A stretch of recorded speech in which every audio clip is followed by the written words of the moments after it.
Nano Babo Kabalen, welcome to Pampanga. For today's video, we are back sa Azure North. And guys, I want to show you more about the place that we stayed in. Samahan niyo po ako. Let's go!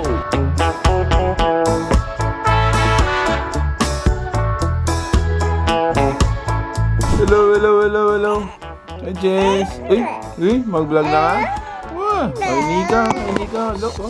So, welcome to THOA, the House of Ash. And so far, very new property dito po sa Azure. And they got really good reviews. So, let me give you a tour, guys. This is the entrance where we came in. Papasok tayo dito. This is the small hallway.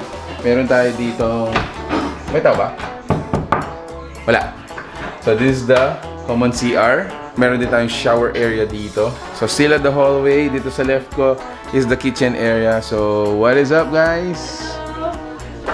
Ano niluluto natin? Sinigang. Sabi ko na, maasimi. So, sinigang.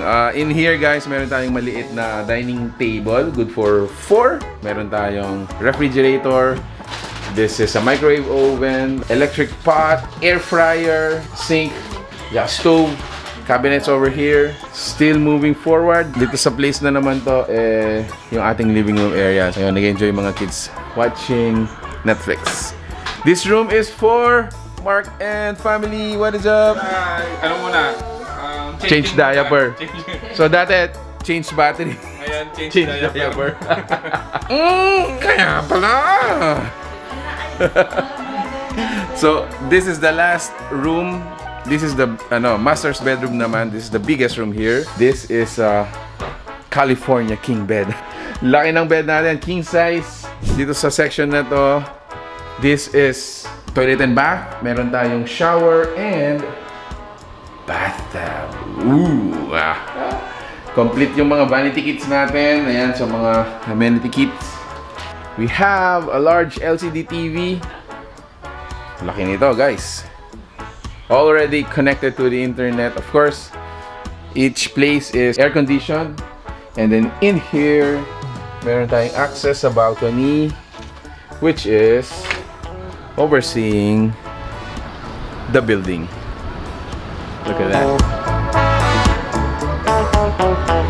This is how it looks like dito sa 8th level. Not too high. We're almost in the middle. Vantage point natin yung swimming pool area. So, they have 2 swimming pools if you recall. One that is a wave pool and then the other one naman is beach type naman siya. Station natin for today, meron siyang balcony.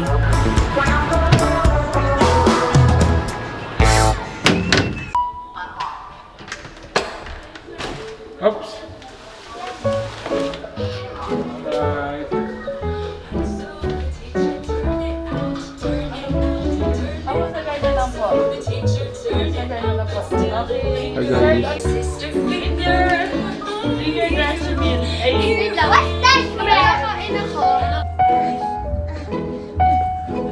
Hi guys. Hi guys.